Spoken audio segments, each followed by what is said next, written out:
have this year. And that's why the more the life becomes, the more facility are added in the life, more miserable life is.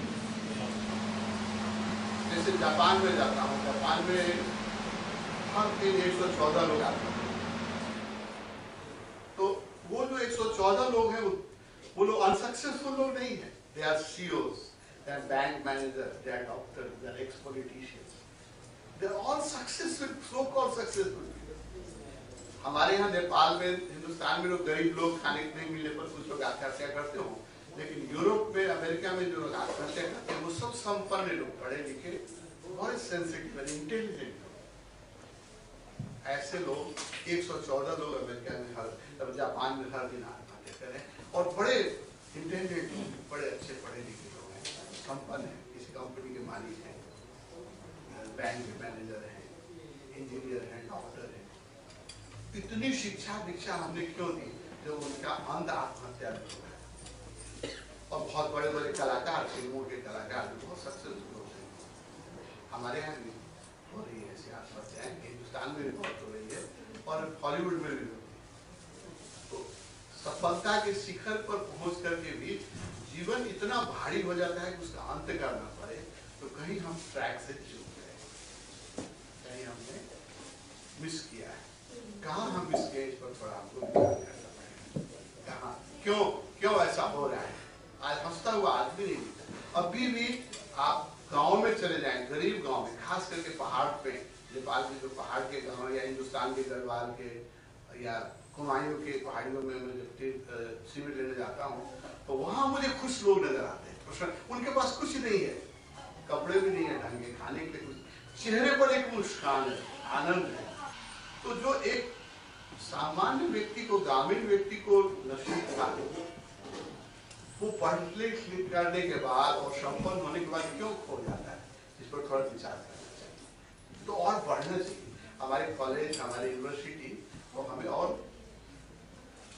सुखी बनाने चाहिए, हमें दुखी क्यों बनाते? University से निकलने वाले लोगों को देखिए, पीएचडी की डिग्री लेते लेते लोगों को कोई ना कोई बहुत बड़ा रोग हो जाता है, गैस्ट्रिक, एसिडिटी, कोलेस्ट्रॉल, और जितनी मोटी उनकी डिग्री होती है उतनी चेहरे पर विषाद की रेखाएं। आप यूनिवर्सिटी के पीएचडी लोगों को हंसते हुए देखें, मुस्कुराते हुए देखें, थोड़े से डॉक्टर साहब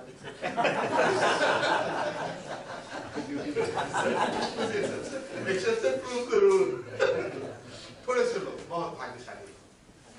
तो कहीं हम चूक रहे हैं, जीने की कला हम भूल गए। ये कहाँ पर हमसे भूल हो रही, इस विषय पर मैं कुछ बात करना चाहूँगा।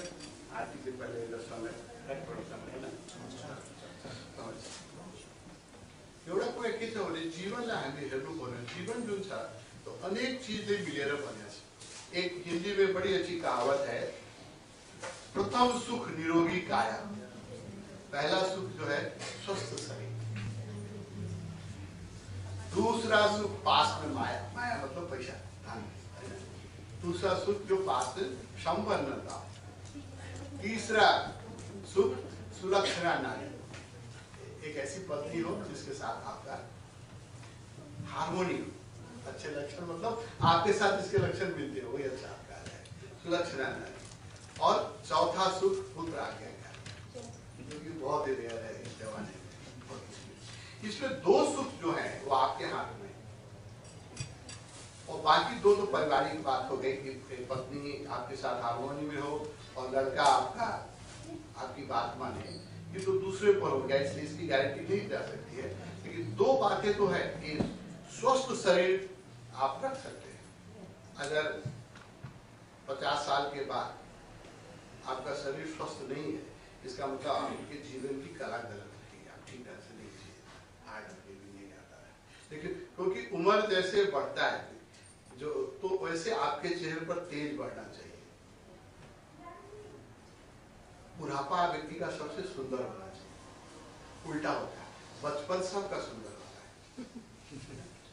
जवानी सुंदर होती है, लेकिन जैसे जैसे लोग बूढ़े होते जाते हैं वैसे वैसे उनके चेहरे सिकुड़ते जाते हैं और रोग पकड़ता रहता है, विषाद से लोग गिर जाते हैं, चेहरे पर एक विषाद से लोग गिर जाते हैं। इसका मतलब देखिए कि कहीं गलती हो रही है, यात्रा कहीं गलत पथ पर जा रहा है, क्योंकि आप जैसे ग्रो कर रहे हैं तो आपकी हैप्पीनेस ग्रो करनी चाहिए, आपका ग्रेस ग्रो करना चाहिए। मैं एग्जाम्पल दूंगा, महात्मा गांधी का बचपन का तस्वीर देखिए, उसमें कुछ भी ग्रेस नहीं है, बहुत साधारण है, लेकिन महात्मा गांधी जैसे जैसे उम्र उनकी बढ़ती गई वैसे वैसे ग्रेसफुल होते गए। श्री अरविंद पांडिचेरी के बहुत बड़े संत, उनके बचपन की तस्वीर आप देखिए, बिल्कुल साधारण है, लेकिन जैसे जैसे उम्र बढ़ती गई है वो उनका ऋषि तुल्य चेहरा चमकने लगा, गोरे हो गए, काले से गोरे हो गए बाल, जब जैसे जैसे दाढ़ी सफेद हुई उनके चेहरे पर एक ऐसी आभा आ गई, लगता था हिमालय का मंडल उनका चेहरा। हमारे खुद गुरु ओशो, उनके बचपन की आप तस्वीर देखिए, बिल्कुल साधारण तस्वीर, एक साधारण बालक जैसा, जैसे जैसे उम्र उनकी बढ़ी है वैसे उसके उनके चेहरे पर ग्रेस आया और तेज आया, उनकी इंटेलिजेंस और शार्प हुई, क्योंकि अनुभव से चीजें शार्प होनी चाहिए। अगर अनुभव के बाद आपकी मेमोरी खो जाती है, आपको नाम याद नहीं रहता है, आपको 50 तरह के रोग घेर लेते हैं और आपके चेहरे पर विषाद की रेखा आ जाती है, तो इसका मतलब है कि आपकी यात्रा गलत चल रही है। क्योंकि उम्र बढ़ने के साथ स्वास्थ्य भी अच्छा होना चाहिए, चेहरे पर तेज भी आना चाहिए, बुढ़ापा जीवन का सबसे सुंदर होना चाहिए, क्योंकि पूरे जीवन का अनुभव है, और मृत्यु सबसे उत्सव तो जीवन की अच्छी कला है। अगर आप मरते समय हंसते हंसते, if you can die happily without any complaint against the life, it means you have made a successful life. If there is no repentance, and there is no pain, and there is no attachment, and there is no desire to live little more, it means you have completed the circle, you have lived a good life. You can say life, bye-bye, you can go happily.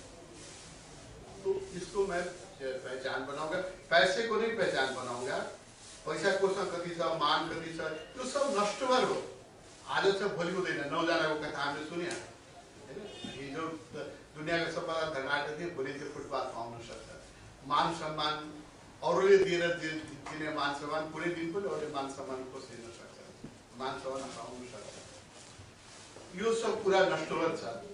त्यस कारणले यसलाई म जीवनको सक्सेसको मापदण्ड मान्न तयार छैन, जीवनको सक्सेसफुल को मापदण्ड को कलाई तयार मान्न तयार छु भने द पर्सन फुल अफ जिल फर लाइफ, जीवन के लागि एकदम उमंग र आनन्दले भरेको व्यक्ति होस्, जिसके पास 5 मिनट बैठ के आपको भी आनंद आए, कुछ दे नहीं। कबीर ने कहा, कबीरा संगति साधु की, जो गंधी को साथ, जो कुछ गंधी दे नहीं फिर भी वास सुवास। जो सुगंध बेच्ने मान्छे हुन्छ, कबीरदासले के भन्नु भने उसको संगत गर्नु, किनभने उसले केही त दियो भने जति बेला तिमी उसँग बस्छ त्यति बेला त तिम्रो सुगन्ध आइरहेछ नि।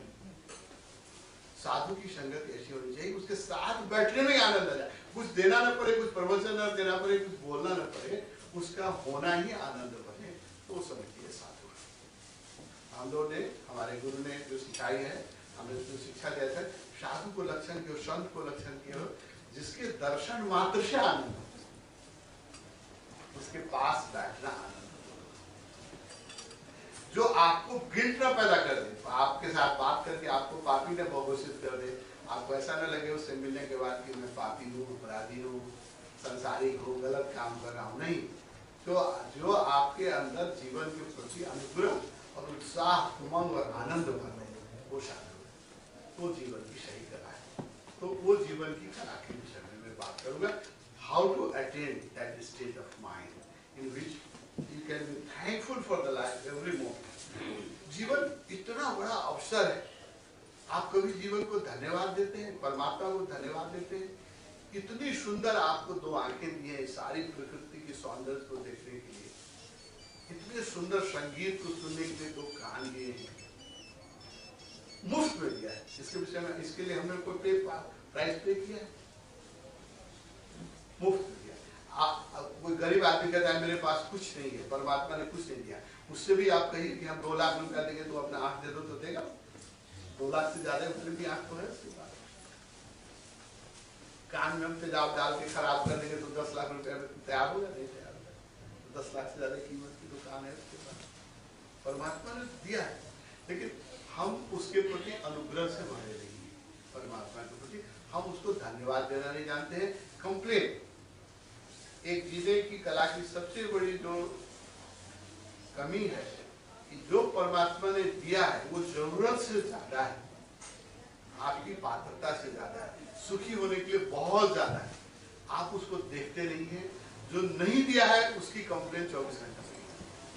किसी को बच्चे नहीं दिए हैं, सब कुछ है, परिवार में बच्चे नहीं है तो 24 घंटा इसी का रोना चल रहा है कि बच्चे नहीं। और जिनके बच्चे हैं वो नमक हराम हो गए हैं, उनका अलग रोना चलता है, ड्रग्स खाता है, बदमाशी करता है। तो परमात्मा ने जो दिया है वो हमारी जरूरत से ज्यादा है और हमारी पात्रता से ज्यादा है। इसका एक अहोभाव, एक बोध, अनुग्रह का बोध हो, जीवन के प्रति एक धन्यवाद का बोध कि जो मुझे मिला है वो बहुत ज्यादा है। मैं उसको जीना नहीं आता, मतलब जीना होते किसका नहीं, और मांग और को परी पूरा संतोष और कले मांग शरीर मांग शरीर से 2टा रोटी बैठो यदि भाग रखो शरीर ढेर चाहिए। शरीर की आवश्यकताएं बहुत कम है, शरीर को बहुत नहीं चाहिए। 6 फीट का बिस्तर चाहिए और 2 टाइम थोड़ा सा खाना चाहिए, एक छप्पड़ चाहिए। शरीर आनंदित रहता है, शरीर को ज्यादा नहीं चाहिए। ज्यादा किसको चाहिए? मन को, माइंड को। The nature of mind is that it always wants more. It's never happy. कुछ भी उसको दे दीजिए, जब तक you are under the influence of mind, you will never be contented. The nature of mind, मन के कुछ स्वभाव को छोड़िए। एक स्वभाव मन का क्या है कि कभी भी तृप्त नहीं होगा, जितना दिए जाते उससे ज्यादा की उसकी इच्छा रहेगी। He always wants more. जितना भी मिला जी, जो धनाढ़ से धनी व्यक्ति को देखिए, विद्वान से विद्वान व्यक्ति को देखिए, बहुत सम्मानित को व्यक्ति को देखिए, वो उनको भी और सम्मान किए। अभी कैबिनेट मिनिस्टर हो गए तो प्राइम मिनिस्टर बनने की इच्छा है, चीफ मिनिस्टर बनने की इच्छा है, कुछ और इच्छा बाकी ही रह जाती है मन की, कभी मन तृप्त नहीं होता है। तो ये मन का एक स्वभाव है कि मन कभी तृप्त नहीं होता। ये संसार की सारी संपदा अगर एक ही व्यक्ति को दे दी जाए तो इसकी गारंटी नहीं कि वो कहे कि मैं तृप्त हो गया, मैं आनंदित हो गया। नहीं, कुछ और देखने लगेगा। शायद पैसा सब मिल गया तो दूसरे का शरीर देखेगा, वहाँ शरीर हेल्दी सा, बॉडी उसको हेल्दी हो गया, मन तुरंत शिफ्ट कर जाएगा। जो चीज उसके पास नहीं है वो तुरंत देख लेगा। हर चीज हर व्यक्ति को मिल नहीं सकता है। तो पहली बात ये देखना समझना पड़ेगा कि हम लोग मन के इन्फ्लुएंस के अंदर है। We are the slave of the mind, we are influenced by the mind all the time, and mind is a stuff which can never be contented. वो कभी भी तृप्त होने के लिए बना ही नहीं, उसका नेचर ही नहीं तृप्त होना। वो कुछ भी मिल जाए, its nature is to want for more. इसको पहले समझना होगा कि अगर प्रसन्न होना है, आनंदित होना है तो मन से मुक्त होना होगा। तो जब तक आप मन की सुनेंगे तब तक तृप्ति नहीं हो सकती। आप जोड़ते जाएंगे, जितना जोड़ना है उससे आधा जोड़ जाइए। 1000 जोड़ेगा तो लाख का मांग करेगा, लाख जोड़िए तो करोड़ का मांग करेगा।